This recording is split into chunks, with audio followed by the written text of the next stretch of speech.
भारत में ऐसन स्थल इमारत या बेथा जंगल बाटे जे बहुते अलग सुंदर और विज्ञान के सिद्धांत से जुड़ल बाटे। ऐसन इमारत भारत में बाटे जे पुरनका जमाना में वैज्ञानिक सोच के संगे उ बखत के वास्तुकार के बगल से बनावल गए रहल। सब कोई की नमस्ते और प्रणाम। ज्ञान विज्ञान कार्यक्रम में आप सब लोगन के शानदार स्वागत बाटे। जी हाँ, आज हमनी बात करब जा ऑर्गेनिक इंजीनियरिंग के बारे में। मेघालय के living root bridge water management system माने जल प्रबंधन प्रणाली खातिर एगो इन्वर्टेड मंदिर जे भारत के गुजरात राज्य में स्थित बाटे और एकर संगे संगे जेकरा हमनी बोलीला सा रानी की वाव और जम्मू कश्मीर के लामा यूरी इलाका परी एगो मुन्ना लैंडस्केप की सुंदर झांकी एगो ऐसन जगह जे आम दुनिया से एकदम अलग बाटे। मेघालय भारत के एगो ऐसन राज्य हवन जे उत्तर पूर्व दिशा में स्थित बाटे। एकर नेचुरल अट्रैक्शन माने प्राकृतिक आकर्षण से ढेर गो पर्यटक हौजा जालन जा। मेघालय में एगो ऐसन सेतु बाटे जेकरा हमनी डबल डेकर लिविंग रूट ब्रिज बोलीला सा माने जीवित जड़ सेतु। भारत में त सेतु बनावे के एगो पुरनका परंपरा बाटे। राम सेतु त वैदिक काल में बनावल गए रहल। आजकल त चिनाब ब्रिज बनावल जाता। बकिर मेघालय के लिविंग रूट ब्रिज लगभग 200 बरिस अगारीवे से हौजा स्थित बाटे और हौजा जीवित बाटे। हाई ब्रिज 50 मीटर लंबा बाटे और 1.5 मीटर चौड़ा। हाई सेतु के नीचे शियांग नदी बहेला। ई प्रकृति और इंजीनियरिंग के एगो अद्भुत उदाहरण हवन जेकरा ऑर्गेनिक इंजीनियरिंग बोलल जाला। इस सेतु के खासियत ई है कि गांची के जिंदा जड़ से धागे नियन बुनाकर बनावल गल बाटे। यही लिविंग रूट ब्रिज के सहारे से चेरापूंजी के खाजिज जाति होला लोग एक जगह से दूसर जगह जालन जा। मेघालय खासिस जाति के घर हवन। ई भारत के एगो स्वदेशी कबीला हवन जे कई गो जनरेशन से उ लुगन हैजा रहत हवन जा। चेरापूंजी के भेरी ई एगो गांव है जे मेघालय में ही स्थित बाटे। जब ऊपर से दिखबा त हैजा के खल्ला ऊंचा जमीन के पानी एगो दूसर तरीका से तराश लना। मॉनसून में मोटका पानी जब गिरेला त हौजा के झरना में ढेर पानी गिरेला और ऐसन बखत में मोटका पानी के पार करे के बहुते मिजिया लगेला।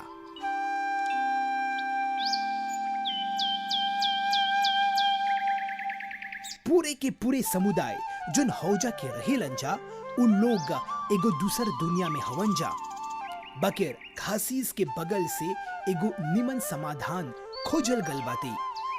रबर के गौची से बनल पुल चेरापूंजी में जस्ती से जस्ती पानी बरसेला। यही खातिर खासिस के लोग लगभग 100 बरिस से लिविंग रूट ब्रिज बनावत हवन जा। ई पहाड़ के महीन माटी से निकल के मोटका मोटका जड़ से हई पुल बनावल जाला। खासिस के लोग जानबूझकर हई जड़ नदी के ऊपर लेके जालन जा।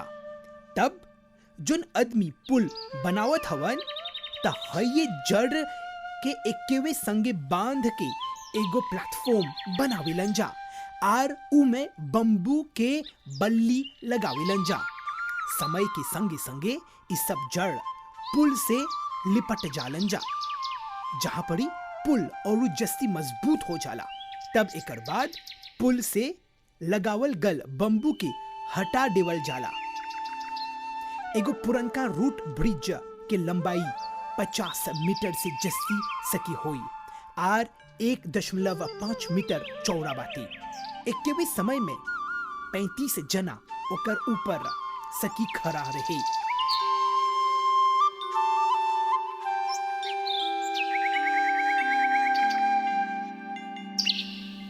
मॉनसून के समय में जब भी मोटका पानी बरसेला हौजा के खासिस के लोग ऐसन लिविंग रूट ब्रिज पर सुरक्षित रूप से नदी के पार करेलन जा, जेमे मेघालय पहाड़ से खासिस लोगन से जरूरी सान सकी पहुंचावे। हर बरिस खासिस के लोग हैजा ई लिविंग रूट ब्रिज पड़ी आके एगो आर्किटेक्चर, डिजाइनर, इंजीनियर के रूप में काम करेलन जा। खासिस के आदमी ई लिविंग रूट ब्रिज के रख रखाव माने के मेंटेनेंस खातिर नियमित रूप से काम करेलन जा। मेघालय के ई living root bridge organic engineering के एगो अनूठा मिसाल बाटे।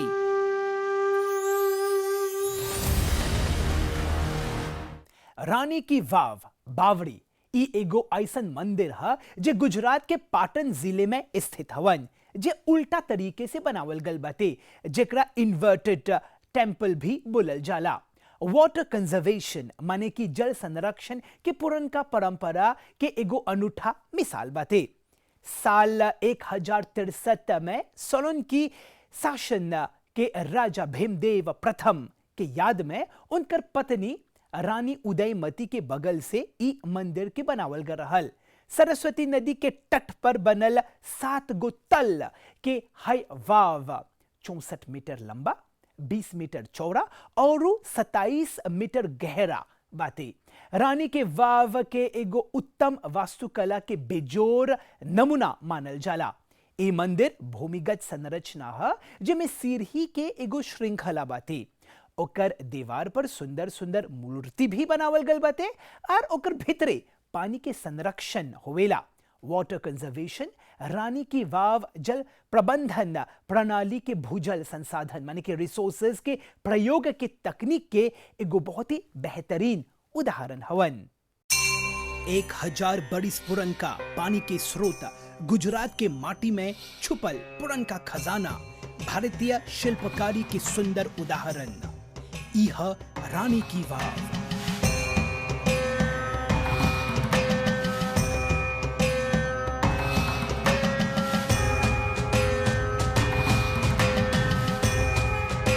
दिलचस्प बात त यह कि बावली के ई इमारत एगो उल्टा मंदिर नियन बाती। माने अगर आप एगो मंदिर के उल्टा कर देब त रानी की वाव के ढांचा नियन लौकी, ओकर आकृति बावली नियन लौकी। ई बावली में 7 गो स्तर माने लेवल बाती, जिस सीढ़ी के मदद से जुड़ल गल बाती। और चौथा लेवल सबसे गहरा बाते माने कि 23 मीटर गहरा। और हौजा परी एगो बड़का पानी के टंकी नियन बनावल गल बाटे, जहां गहरा भाग बा हौजा परी जस्ती पानी जमा होवेला। संभावना जस्ती से जस्ती आवेला। सूखा माने कि ड्राउट के बखत में खाली हौजेवे से पानी जमा रहेला। बकिर जब मुटका पानी बरसेला त ऐसनवे हर भाग में पानी भरते जाला। माने कुएं के अलावा हर तल पर पानी भर जाला। जितना जन पुरनका स्मारक बाटे उ राजा अपन रानी या रानी अपन राजा के नाम पर बनावत हलन जा। बकिर ई बावली के 11 सदी में रानी उदयमती अपन पति राजा भीमदेव के याद में बनावत हलन, जेकर उद्देश्य रहल पानी के जमा और इकट्ठा करके सोलंकी साम्राज्य के सब जना ले पहुंचावे के। यही खातिर पाटन के बावली में अलग अलग लेवल बाटे। इसे जल संरक्षण माने वाटर कंजर्वेशन के एगो अनूठा उदाहरण हवन। बावली भारत के जल प्रबंधन प्रणाली के एगो अनूठा उपाय भी हवन। ई उल्टा मंदिर में 500 से जस्ती मूर्ति के बनावल गल बाटे, जिमें विष्णु भगवान के अलग अलग अवतार के दर्शावेला। एकर संगे संगे ऐसन मूर्ति भी बनावल गल बाटे जे जल से संबंधित बाटे, जैसे कि वरुण देवता के मूर्ति, साथ ही इंद्र, विष्णु और नारायण। बावली की सुंदरता में चार चांद लगावल गल ई फ्लोरल पैटर्न जैसे कि देखत हवजा हाई डिजाइन।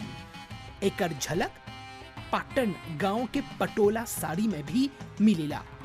पाटन गांव में पटोला डिजाइन के काम कई गो दशक और सदी से होवता। ई बतावल जाला कि पटोला के डिजाइन उ लोग करत हलन जा उ बखत जे बावली के भीरी रहत हलन जा। आज उ लोग पीढ़ी दर पीढ़ी ई कला के एगो विरासत नियन जिंदा रखले रहलन जा। बावली या स्टेप वेल या फिर इन्वर्टेड टेम्पल ई बात के सबूत है कि हमनी के पुरखन न खाली वाटर कंजर्वेशन के महत्व समझत हलन जा बल्कि ओकर नवा नवा तरीका भी समझावत हलन जा। शायद ये वजह बाते कि पुरनका भारत के ऐसन इमारत आज भी मॉडर्न आर्किटेक्चर के इंस्पिरेशन माने कि प्रेरणा स्रोत बन गल बाते।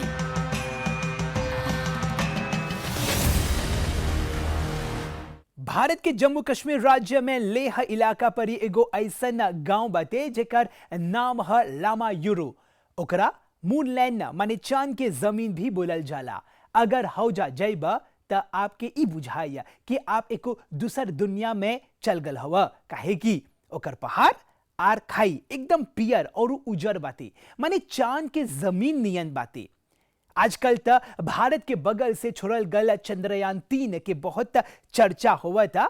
बखेर ई मानल जाला कि लामा यूरू भारत के एगो ऐसन इलाका है जहां पर चांद के जमीन नियन लौकेला। माने कि पूर्णिमा के रात में अगर हौजा जाइबा त ई बुझाला कि चांद एकदम आपके भीरी बाती, एकदम चांद हौजा उतर गल बाती, काहे कि ओकर चमक दमक एकदम तेज बाती। लामा यूरू में मोनेस्ट्री माने मठ भी बाते जे 11वीं सदी में बनावल गल रहल, जे बहुते पुरनका बाते। धरती पर जन्म लेवे के बाद से ही हमनी इंसान चांद के बारे में जाने के बहुत ही कोशिश करत हैं जा।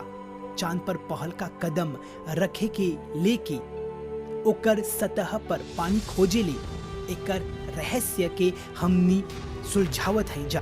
बकेर का आप लोग ई जाने लजा कि भारत के धरती पर एगो ऐसन जगह बाते जे काफी हद ले चांद नियन बाते। जी हाँ, भारत के उत्तर प्रांत ले से लगभग 123 किलोमीटर की दूरी पर ई जगह के नाम हवन लामा यूरो। मूनलैंड के नाम से एकदम प्रसिद्ध बा, जेकर जियोग्राफिकल सिग्निफिकेंस भी बाते। लामा यूरो के लैंडस्केप ही एकदम अलग किस्म की बाते। जब आप निमन से देखबा त ई बुझाई कि हई हिस्सा धरती के नहीं है, कोनो गौची नहीं बाती हो जा, कोनो पौधा नहीं बा, कमतीवे हवा बाती, प्रेशर भी कमतीवे बाती। यही स्थल के मूनलैंड भी नाम देवल गल बाती। ऐसन सुखल इलाका ऐसने वे ने रहल, बकिर ई मानल जाला कि हिया परी एगो बहुत बड़का झील रहल। 35 से 40 हजार बरिस के अगाड़ी वे ई बात के बोलत हैं। एगो वैज्ञानिक खोजपूर्ण कार्य करल गल बाते पुरातत्व वैज्ञानिक लोगन के बगल से। बकिर पानी सुख गल रहल आर एगो लूनर लैंडस्केप नियन परिदृश्य मिलेला।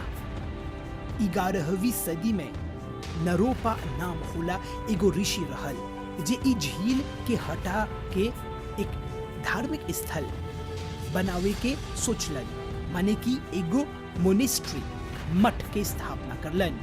अब लामा यूरू मोनेस्ट्री लेह लद्दाख इलाका के सबसे प्रसिद्ध मठ में से एक हवन। अब ई जगह पर जोन सेडिमेंट्स और लेयर्स बाटे उ चांद के लैंडस्केप नियन बाटे। मंगल माने मार्स और मून के अध्ययन करे खातिर रिसर्चर्स माने कि शोधकर्ता और साइंटिस्ट लोगन खातिर एगो खजाना नियन बाटे। ई जगह पर जब आप एगो पर्यटक के रूप में जात हव जा त ई स्थल पर जब चलबा त आपके ई बुझाए कि आप चांद के लैंडस्केप जेकरा हमनी लूनर लैंडस्केप बोलीला सा हौजा आप चलत हव। त आज बहुत कुछ सीखे के मौका मिलल बा। Organic engineering, water management system और मून लैंडस्केप से जुड़ल जानकारी हासिल करे के अवसर मिलल बाते। हमनी के धरती पर प्रकृति के ऐसन ऐसन हिस्सा बाते जेमे सोच के और पढ़ के बहुत हैरान हो जाएला सा। ज्ञान विज्ञान कार्यक्रम एकरवे संगे समाप्त हुआ था। आवत बुध के ऐसनवे ज्ञानवर्धक और रोचक विषय लेके आवब जा। तबले अभ्युदय के बगल से सब कोई के नमस्ते और प्रणाम। सा